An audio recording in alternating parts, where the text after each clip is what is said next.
एक 9 साला जनूबी एशियाई लड़की, बड़ी चमकदार काली आंखों, सुर्ख करती और नीली पैंट में सब्ज घास पर लेटी हुई थी। वो आसमान की तरफ देख रही थी और बादलों में शक्लें बनाने की कोशिश कर रही थी। कभी उसे बादल हाथी जैसे लगते, कभी शेर। वो हर रोज ऐसा करती थी, लेकिन आज कुछ अजीब था।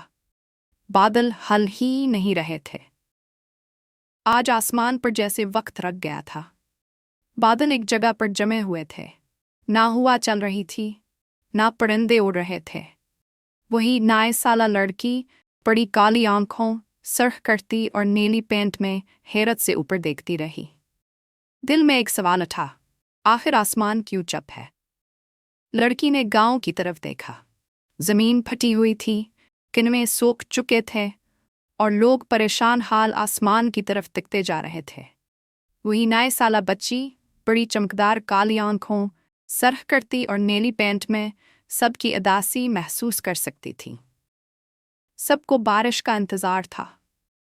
खेतों में फसलें पहली हो चुकी थी। जानवर प्यासे थे। एक भैंस पानी के खाली बर्तन को चाट रही थी। वही बच्ची, बड़ी आंखों, सुर्ख करती और नीली पैंट में इन सबको देख रही थी। उसके दिल में दर्द सा महसूस हुआ। कुछ ना कुछ तो करना होगा। लड़की अपनी दादी के पास गई, जो दरख्त के नीचे चारपाई पर बैठी थी। उसने पूछा, दादी अम्मा, आसमान क्यों चुप है? बादल क्यों नहीं बरसते? दादी ने आस्था से सर उठाया और मुस्कुराकर कहा, बेटी, ये कोई मामूली बात नहीं। ये आसमानी इजदहे की कहानी है। दादी ने आहिस्ता आवाज में सुनाना शुरू किया। कभी बहुत पहले आसमान में एक अजीम अजदहा रहता था। वो जब खुश होता तभी बारिश बरसती, लेकिन अगर लोग खुद गर्ज हो जाते या जमीन की देखभाल ना करते तो वो सो जाता और बादल जम जाते। वही 9 साला बच्ची, बड़ी चमकदार काली आंखों, सुर्ख करती और नीली पैंट में दादी की बातों को गौर से सुन रही थी।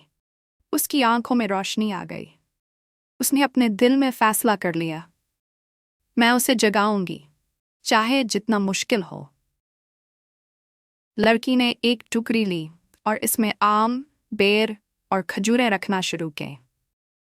ये वो सब्जियां और फल थे जो वो अजदहे को नजराना के तौर पर देना चाहती थी।